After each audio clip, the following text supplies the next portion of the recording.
pues buenas tardes a todos. Cuando empieza la masterclass de Antonio. Bienvenidos. Muchas gracias a todos por haber aceptado esta invitación que propone hoy una actividad, la UMC, una actividad muy importante, yo creo que extraordinaria, de la mano de la Fundación Lumière y de la Fundación Miguel Delibes. Se trata de un acto, yo creo que significativo en lo que significa el ámbito de la relación entre el cine y la literatura, y en ese sentido, antes de presentar a las personas que me acompañan y de darles la palabra, independientemente de que luego hagamos referencia a un homenaje que se va a realizar al propio don Miguel Delibes, con un acto de entrega, en este caso a la presidenta de la Fundación, a su hija Elisa, de los guiones de las obras que fueron llevadas al cine, pues en la mayor parte por Antonio Jiménez Rico, ¿no? Bien, entonces, como digo, antes de presentar a las personas que me acompañan, muy brevemente me gustaría hacer una consideración que por todos conocido, es por absolutamente todos los que estamos conocidos, el hecho de que el tiempo humano es un tiempo narrativo. Y esto es inevitable, no nos queda más remedio. Tenemos que vivir así, los seres humanos vivimos contándonos. Y el cine y la literatura, pues en este sentido, se convierten entre otros artilugios culturales, en una de las estrategias más significativas para contarnos. Para contarnos proyectando fábula, proyectando imaginación, pero para configurar la memoria. En ese sentido, de alguna manera, la narración nos ofrece sentido, porque si no, la verdad es que el sentido ¿dónde se encontraría? Y de alguna forma lo que quiero decir con esto es que el cine, la literatura, la fábula en general, reproduce lo que somos, sí que es cierto, pero también proyecta lo que queremos ser. Entonces, en este caso concreto que nos ocupa hoy, de la adaptación cinematográfica, pues a mí me parece, ya nos lo dirá en este caso nuestro ponente magistral, me parece que se trata de una labor tremendamente rica, por muchos motivos. En primer lugar, porque implica un ejercicio de interpretación, porque implica también un ejercicio de traducción, implica un ejercicio de recreación y una proyección formal y textual, ¿no? Así que todo ello yo creo que tiene que ver, sin ninguna duda, con la creatividad. No sé, ya nos irá contando probablemente Antonio los muchos significados formales que pueda tener esto desde el punto de vista técnico, pero a nadie se le escapa el valor que pueda tener en un plano secuencia sintetizar bien hecho 20 páginas de descripción o algo así, ¿no? Yo en este sentido no quiero entrar en el debate, mucho menos ahora en esta pequeña introducción, sobre la relación que se pueda establecer entre las palabras y las imágenes, pero no sé, estamos en un tiempo, antes de esto recordábamos que se decía una imagen vale más que 1000 palabras. ¿Y en qué sentido, con lo mal que se están tratando en estos momentos a las imágenes, una palabra también puede valer más que 1000 imágenes, ¿no? Así que yo creo que mejor palabra e imagen fundidas, sin la polémica. Y bien, sobre narración como valor, como educación, como cultura, como traducción, como creatividad, como fuerza de imágenes, es de lo que se nos va a hablar hoy. Y las personas que me acompañan, pues son, a mi izquierda se encuentra Alfonso León, que es director de la Fundación Miguel Delibes. A mi derecha se encuentra Antonio Mayoralas, que es el presidente de la Fundación Lumière, que llevan un tiempo haciendo un trabajo magnífico de educación, básicamente educación a través del cine, ¿verdad? Elisa Delibes, que es la presidenta de la Fundación Miguel Delibes, y a mi derecha, estrictamente hablando, pues Antonio Jiménez Rico, que creo que es una persona conocida de todos. En fin, si me permiten los demás participantes de la mesa, pues quizás un poco como ponente voy a hacer una breve referencia a su currículum, muy rápida. Se licenció en Derecho, en fin, ha trabajado en televisión, ha escrito y dirigido 20 largometrajes, documentales, ha dirigido teatro, ha sido seleccionado, reconocido y premiado en festivales internacionales de cine como Bratislava, Berlín, Montreal, San Sebastián, Valladolid, que estudió Derecho en Valladolid, ¿no, Antonio? Sí, sí. Eso, que conste. En la Universidad Antigua de Valladolid. Bueno, sigue existiendo. Bueno, no, ya lo sé. De Derecho, además. Yo estudié Derecho allí. Sigue siendo la Facultad de Derecho. Antigua, pero está... Hombre, para mí es la Universidad de Valladolid. Exactamente. Bien, y ha colaborado con montones de programas de difusión, televisivos, de crítica, etcétera. Y yo creo que la labor que está realizando en estos momentos, aparte de ser en su momento presidente de la Academia de las Artes, pues dinamizando esta actividad como director cultural de la Fundación Lumière, pues es encomiable y sinceramente en la UMC les agradecemos a las dos instituciones que hayan tenido a bien vincularse, en este caso con la UMC, para realizar esta actividad. Así que, hechas las presentaciones, lo siguiente, según el protocolo y según un poco el plan que tenemos marcado, es que en estos momentos, aparte de darle la palabra a Antonio, pues vendría este pequeño homenaje de entrega a la Fundación de estos guiones, que quizás a lo mejor pues era bueno hacer alguna consideración por vuestra parte, así que cuando queráis tenéis la palabra, ¿de acuerdo? Bueno, yo aprovecho este acto y antes de entrar en la materia de la película y sus connotaciones, yo hace unas semanas me encontré con el director de la Fundación Miguel Delibes y le comuniqué que yo tenía 3 guiones a los que apreciaba mucho y que consideraba en cierto modo una joya única, que son las 3 películas que yo escribí y dirigí sobre novelas de Miguel Delibes en 20 años. El 86 hice Retrato de familia sobre la novela Mi idolatrado hijo Sisi.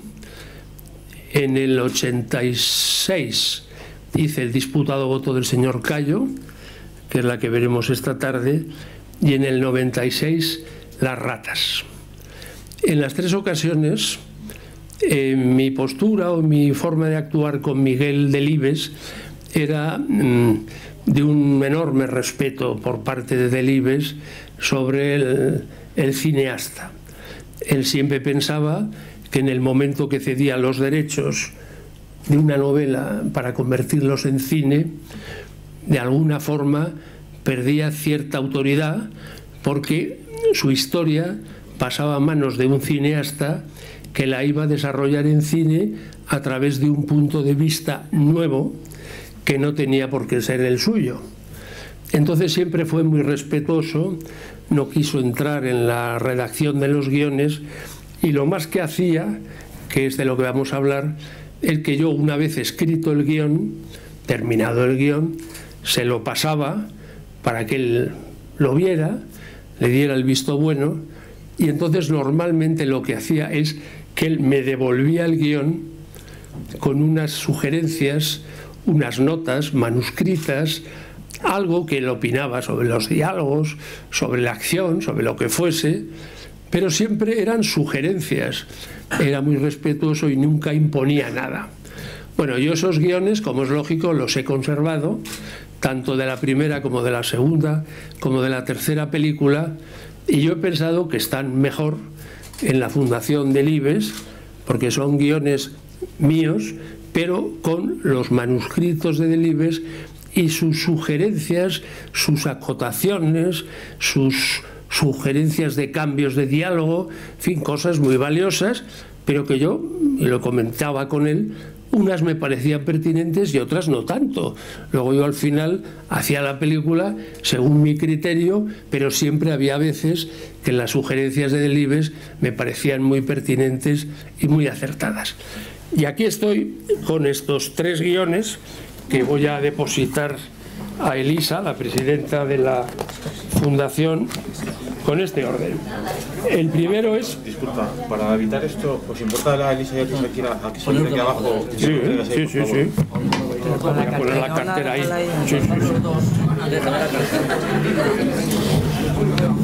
La cartera ponla ahí lo vas a coger. Sí, ahí lo cojo yo. Voy a pasar ahí. Un segundito aquí, si os lo enseñáis a ellos si queréis y luego nos lo mostráis a nosotros, ¿vale?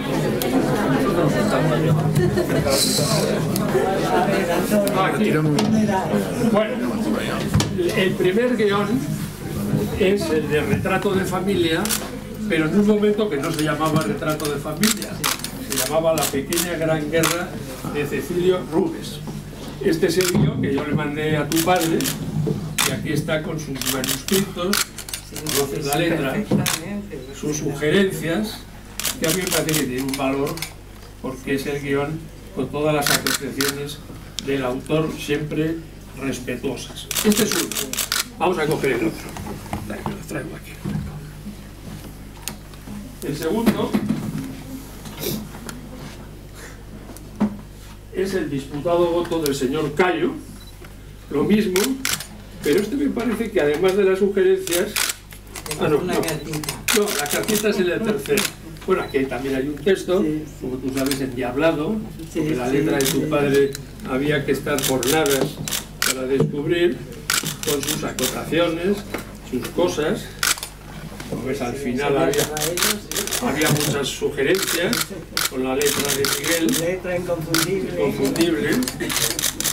Recuerdo que en el diputado voto del señor Cayo decía, al final, los que conocéis la película, cuando el perro se queda solo, había una anotación que decía Miguel: que pare, abra la portezuela y el perro se meta en el coche.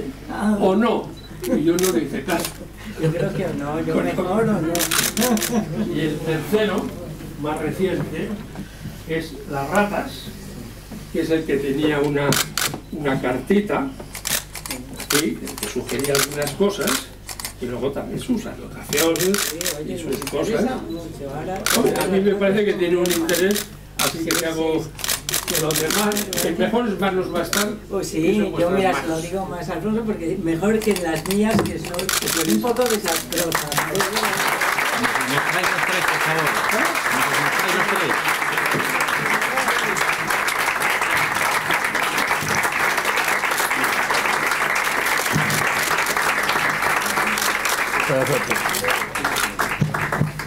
Muchas gracias.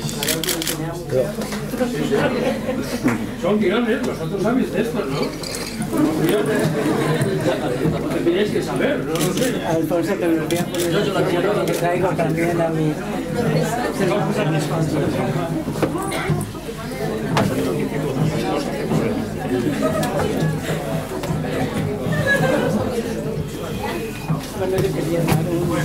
Bueno, pues ya ves, por supuesto. Sí, darte las gracias, no un poquitín, porque he preparado una cosita. Sentaros, que Elisa Le voy a dar las gracias. me va a dar las gracias. Y yo encantado. Nada, es un minuto, ¿eh? Que no voy a cansar más, que vamos a ver la película y luego la lección magistral, que es lo que interesa. Pero yo quería, digo, el nombre propio como hija de Miguel Delibes y el nombre común como presidenta de la Fundación Miguel Delibes, darles las gracias a Antonio, porque esto formará parte del legado que se está en este momento informatizando y archivando. No sé quién el otro día me quiso dar algo y dice: oye, yo para que esté archivado no, digo, hombre, se archiva con una finalidad, no para que esté guardado. Si alguien algún día quiere investigar o quiere saber algo, pues ahí está todo. Y yo realmente, cuando me dijeron que Antonio quería darme los guiones, pensé, pero si ya los tenemos. Y entonces, pero me fui ayer y efectivamente teníamos uno, Las ratas, pero no teníamos los otros dos. No tenemos ni Mi idolatrado hijo Sisi, con el nombre de retrato de familia, no, ni Las ratas. Tenemos el otro. El disputado, pero no sé si con las anotaciones. No. Eso no lo sé. Eso lo tengo yo. No, quiero decir que sí que tenemos muchísimos guiones no hechos por Antonio, de otras películas, pero nos falta también el de La guerra de papá, y yo, ya que has sido tú tan amable de darnos esto, también le querría tener. Yo ahora ya no me conformo solo con... Ya sé que ese no me le puedes dar tú, no.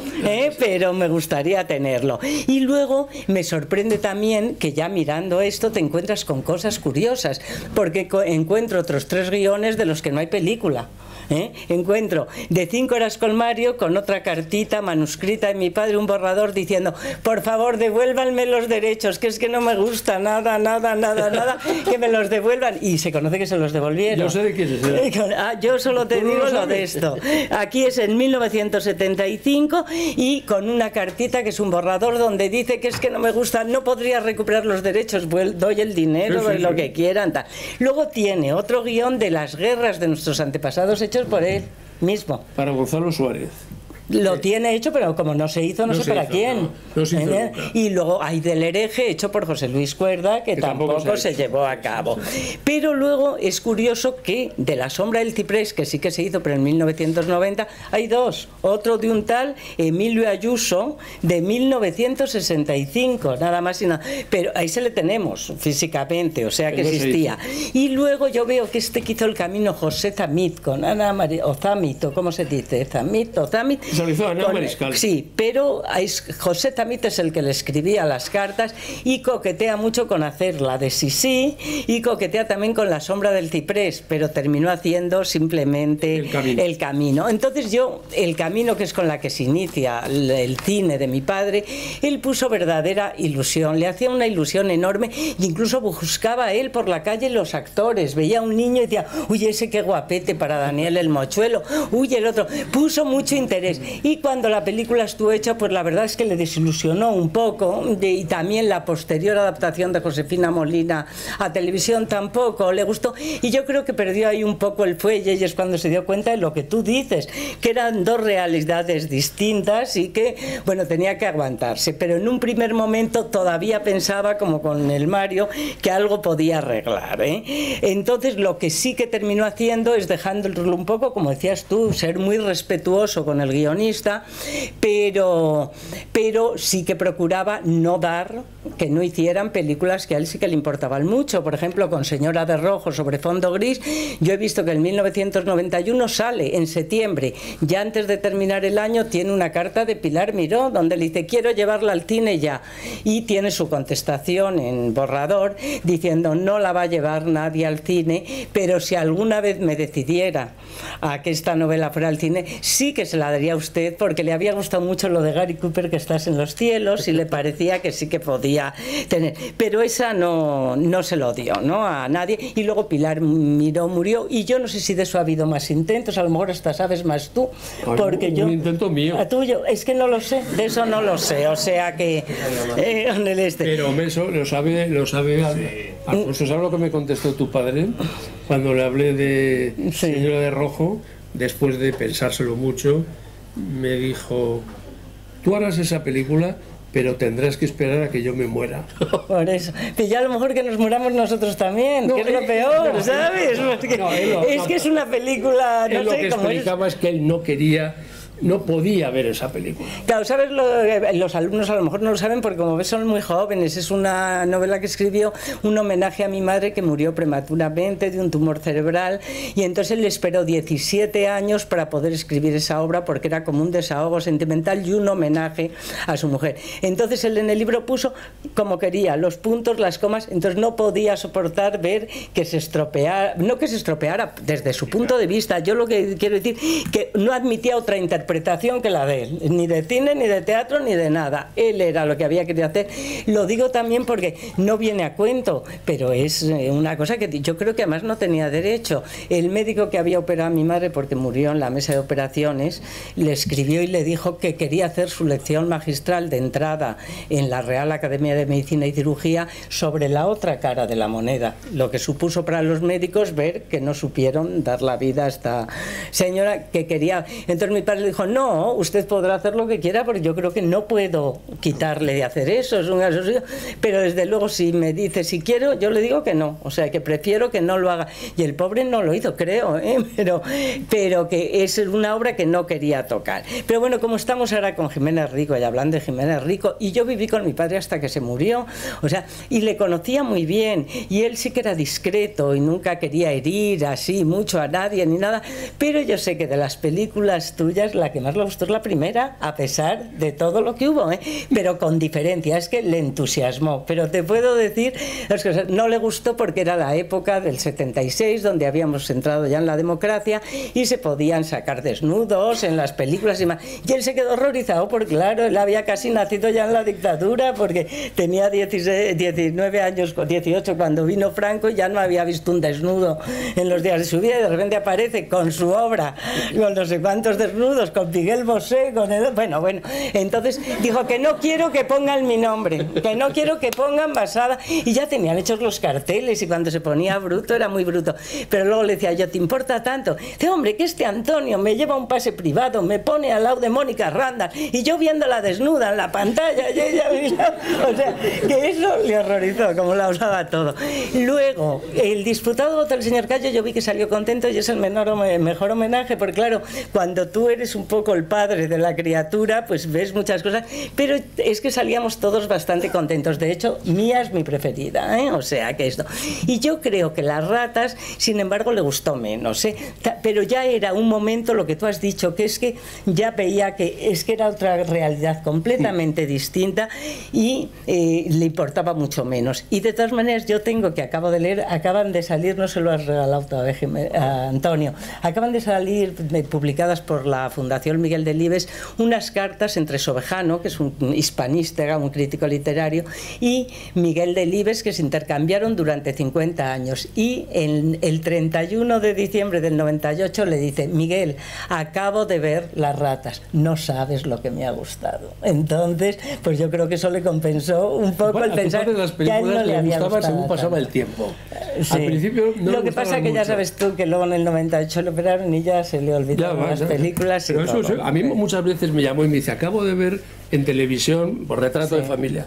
Me ha gustado más que el primer día. Sí, pero esa le gustó muchísimo siempre, muchísimo, los desnudos. muchísimo. Sí, bueno, aquello. Pero dice una vez, dice, me acabo de sacar la espina, habían pasado 20 años. Se me ha escrito Antonio y me ha dicho, tenías un poco de razón, he vuelto a ver esto y sobraban un poquito algunos desnudos y estaba exultante, vamos.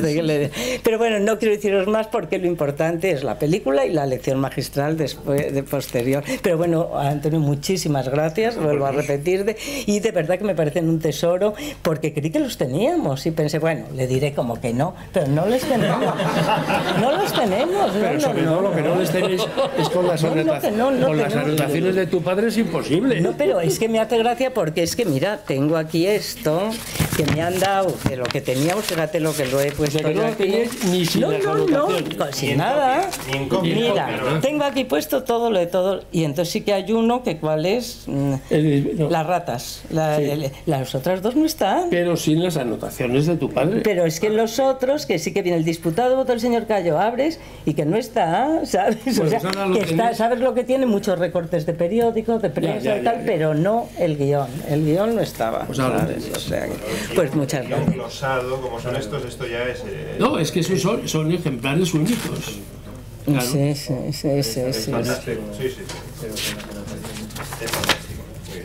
Bueno, pues si vosotros no tenéis obligación de quedaros a ver el disputado voto, ¿eh? Yo creo que me voy a quedar un poquito. Bueno, si pues yo voy a hacer, con el permiso del vicerrector, una ligera introducción, porque, claro, es un público tan joven y pues me temo que muchos de vosotros quizás no tenéis por qué conocer ni siquiera la novela El disputado voto del señor Cayo.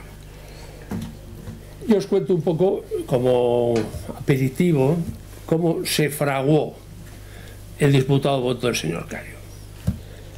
El disputado voto, bueno, sabéis históricamente que en el año 75 murió el general Franco, y en el año 77 hubo unas primeras elecciones legislativas en que ya pudieron competir partidos de izquierda que hasta entonces habían estado prohibidos en España: el Partido Socialista y el Partido Comunista. Entonces, pues fueron unas elecciones muy atractivas, sobre todo los que éramos jóvenes entonces, en que teníamos conciencia de que nos estábamos jugando el futuro, no ya de la democracia, sino de España, porque esas elecciones dieron pie a un congreso que fue el constituyente que hizo la Constitución que todavía está vigente. Bueno, pues Miguel Delibes, pues yo creo que al año siguiente escribió una novelita corta que se llamaba El disputado voto del señor Cayo, que contaba, con la cercanía de que habían ocurrido las elecciones hace un año, una anécdota que él se inventó sobre un momento determinado de esa campaña electoral de las elecciones primeras legislativas del 77.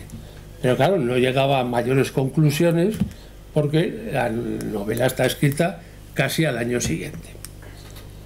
Yo la leo en su momento y he de reconocer que a mí es una novela que me fascinó, porque con menos elementos dramáticos y narrativos no se podía conseguir una, en mi opinión, mayor emoción. La historia de un viejo campesino que vive solo en un pueblo castellano abandonado, en el que aparecen tres jóvenes socialistas recién salidos de la clandestinidad con la intención de comerle el coco, cuando al final ves que el que les come el coco es el campesino a ellos, porque el campesino, siendo analfabeto, es mucho más sabio que ellos tres. Pues contada por Miguel, ese es el misterio narrativo del escritor, a mí me causó verdadera emoción. Pasan 10 años y el año 86 un actor recientemente fallecido, que fue un galán de moda en el cine español, que hizo muchas películas en los años 70 y tal, y que por una serie de razones personales medio se exilió a México, estuvo en México trabajando muchos años, y como el año 85-86 vuelve a Madrid. Este actor se llama Juan Luis Galiardo, y entonces tiene que empezar su carrera prácticamente de cero, porque no conoce a nadie, sobre todo los directores que entonces más o menos funcionábamos, él no los conocía. Entonces Galiardo, que era un hombre muy listo y que sabía que para él partir de cero iba a ser imposible, monta con unos socios capitalistas una productora. Y con esa productora, no sé por qué razones, pues nunca me lo contó, decide llamarme a mí, al que no me conocía, para ver si yo quería hacer una película con ellos. Y me dice que les proponga un tema. Esto ya lo digo casi en un plan un poco didáctico, por si alguno de vosotros queréis ser algún día directores de cine, cosa que por un lado no os aconsejaría nunca, pero por otro lado os diría que es la profesión más hermosa del mundo y que no hay nada ni parecido al placer que produce ser director de películas. Entonces, yo ni corto ni perezoso, insensatamente, le propongo la historia del disputado voto del señor Cayo, con el temor de que la iba a leer y se le iba a caer de las manos, la historia de un viejo campesino con una boina y tal. ¿Y cuál es mi sorpresa? Cuando Galiardo, que de tonto no tenía un pelo, me dice que de acuerdo. Se monta todo el proyecto. Hombre, la película tenía una ventaja, que era relativamente barata, y entonces ya nos encargan el guión. Entonces yo llamo a un excelente guionista que yo conocía para que colabore conmigo en el guión, que es un guionista que ya había trabajado en una película de Miguel con Mario Camus. Él fue colaborador en Los Santos Inocentes, y llamo a Manolo Macchi. Y el primer día que nos reunimos Manolo Macchi y yo a trabajar, nos planteamos: ¿y cómo metemos el diente a esta historia? Porque esta historia nos gusta mucho, pero esta historia, en el año 86 vamos a contar una historia que sucedió en el 77 que han pasado 10 años y, entre otras cosas, esos jóvenes socialistas que iban a comerse el mundo están instalados en el poder, son los que gobiernan este país. Esta historia, ¿a quién interesa? Cambiar la historia a otra época era absurdo, porque toda la gracia de la historia era en las primeras elecciones legislativas de España después de la dictadura. Y entonces yo recuerdo perfectamente que un día, charlando, como hay que hacer cuando se escriben guiones en colaboración, charlando, diciendo bobadas, diciendo tonterías, yo le pregunté a Manolo, digo, ¿tú no te has preguntado qué habría sido de esos 3 jóvenes socialistas hoy? ¿Dónde estarían hoy? Esos 3 jóvenes socialistas de la novela han pasado 10 años. ¿Qué estarían haciendo ahora, al cabo de 10 años? Y contestando esa sencilla pregunta, dimos con la clave de la adaptación, que era hacer una parte nueva, que no estaba en la novela de Miguel, que era esos 3 socialistas 10 años después. Con lo cual nos permitía hacer una reflexión política que quizás en la novela de Miguel no existía, porque había una cercanía al tema, que era, pues hombre, la diferencia que hay entre quererse comer el mundo en el año 77 y estar en el poder en el año 86 y saber que es muy difícil no ya comerse el mundo, sino simplemente transformarlo. Y entonces dijimos, vamos a empezar a trabajar por ahí. Entonces escribimos el guión, que son 1/3 inventado, porque es la etapa actual. Los otros 2/3 son la novela de Delibes, que es en el año 77. Escribimos la adaptación, se la mandé al autor, el autor le dio el visto bueno, le pareció oportuna la adaptación, nos lo devolvió con esas sugerencias y entonces nos pusimos en marcha. Había que pensar muy mucho en el reparto, porque evidentemente en todas las películas es importante el reparto, pero en esta, donde es muy importante los personajes, son muy importantes las palabras, son muy importantes los diálogos. Hay 3 formas de hablar castellano. Una es la del universitario, que interpreta Aliardo, otra es la del joven Rafa, que lo interpreta Iñaki Miramón, que es el lenguaje popular de la calle, y otra es el misterioso castellano ancestral del viejo campesino que vive en un pueblo abandonado de Castilla. Entonces, yo en principio no dudé en llamar para hacer al campesino a Paco Raval. Estaba en ese momento, en su mejor momento como actor, era un actor ya maduro, un hombre de 60 y tantos años, y desde el primer momento se entusiasmó con el proyecto y con el personaje. Luego fue, bueno, esto es más largo de contar, yo en un principio pensaba que Galiardo no iba a poder hacer nunca el Víctor y no quería que lo hiciera, hasta que un buen día tuvimos una conversación, le hice un chantaje emocional, que luego si queréis os lo cuento, porque yo le dije, tú no puedes hacer un personaje que todo es vida interior, un personaje como tú, que eres un cantamañanas, que todo es vida exterior. ¿Cómo te vas a meter en la carne de un personaje atormentado, confuso, interiorizado, cuando tú eres todo lo contrario? Y me dijo, ¿por qué no me das una oportunidad? Pactamos una oportunidad y me convenció. Galiardo está tan emotivo y tan convincente como pueda estar el propio Paco Raval. Hubo críticas del momento que decían que lo mejor de la película eran los dúos entre Paco y Galiardo, porque eran 2 actores con peso que realmente se comían la pantalla. Y luego estaba el chico joven, que yo no lo dudé en Iñaki, me parecía... Y luego había una chica joven, una progre de la época, una hija de papá, burguesita, pero que jugaba revolucionaria, que me divertía mucho como era el personaje en la novela, y que yo quería una chica, una actriz, que diera esa imagen de burguesita, pero que en el fondo juega a ser revolucionaria, cuando en el fondo la vida le va a encaminar a buscar un marido y convertirse en una señora burguesa.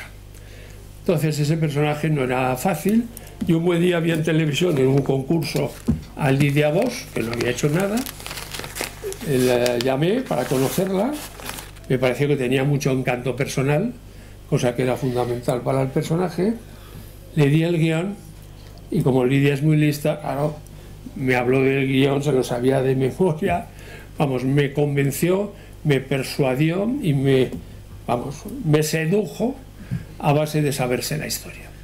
Entonces, pues, le di el personaje su presentación, afortunadamente acerté, porque ahí sigue todavía trabajando. Entonces nos metimos en el rodaje, no os voy a contar más, porque ahora vamos a ver la película. Fue un rodaje muy duro, 5 semanas, metidos en unos pueblos de Castilla, vivíamos en Burgos, pero todos los días íbamos a rodar a esos pueblos, con una disciplina férrea, en primer lugar porque los actores tenían que vivir los personajes no las 8 horas de rodaje, las 24, porque si se me desmadraban, y Paco y Galiardo tenían el peligro de desmadrarse, yo no podía hacer nada con ellos. Y luego había otra cosa, los actores, como sabéis, y si no lo sabéis lo cuento, tienden mucho a aprenderse los diálogos, pero luego echar cosas de su cosecha, morcillas, cambiar una cosa, y yo en el momento que cambiaban una coma cortaba. Me decía, joder, digo, no, es que estos diálogos están escritos por Miguel Delibes, y yo como guionista he sido fiel a esta forma de hablar. Entonces no podéis permitiros el lujo de cambiar nada, ni una coma. Hay frases que están construidas de una forma poco habitual, pues hay que decirlas como están escritas. Bueno, conseguí esta disciplina, más o menos terminamos la película, siempre con el miedo que uno tiene a que una película tan austera, tan seca, con tan pocas concesiones, pudiera interesar al público, porque al fin y al cabo las películas las hacemos para que las vea la gente. Yo me acuerdo que el Festival de Valladolid, la Seminci, la seleccionó a concurso, y aquí fue la primera proyección. Estábamos verdaderamente asustados, porque el festival de cine, el público, es muy crítico, es nada complaciente. Cuando una cosa no le gusta, patea que te mueres, y lo dice, y entonces estábamos todos con un miedo claro.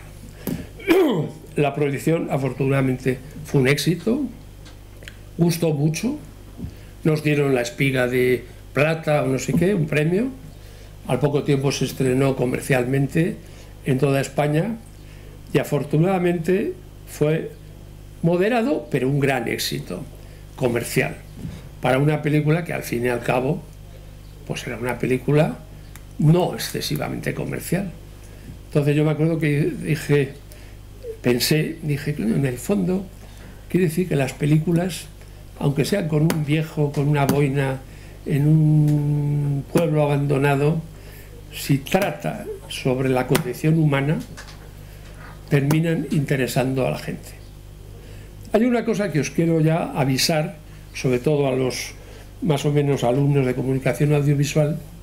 Yo quería conseguir esos instantes de emoción que yo leí en la novela y que yo quería conseguir que se trasladaran a la pantalla. La emoción es algo muy difícil de conseguir. Yo no sé en la literatura, porque no soy escritor, pero sí en el cine, porque la emoción, tal como yo la entiendo, no el sentimentalismo, el ternurismo, la emoción auténtica, sincera, tiene unos extraños mecanismos que bien utilizados consigues que el espectador se emocione. Pero claro que hay que conseguirlos a través de unos mecanismos que tienen que ser muy secos en una novela como esta y en una película como esta, sin concesiones, sin violines, sin lágrimas, sino desde una extraña austeridad conseguir que el espectador en un momento determinado tenga un pellizco de emoción. Yo, han pasado los años que han pasado, creo que conseguí esos momentos. Me gustaría luego, si queréis, comentarlos con vosotros, a ver si creéis que he conseguido esos instantes de emoción, y sobre todo yo os podría explicar cuáles fueron mis mecanismos técnicos incluso para conseguir esa emoción que llegara a los espectadores. Y nada más. Vamos a ver la película y muchas gracias.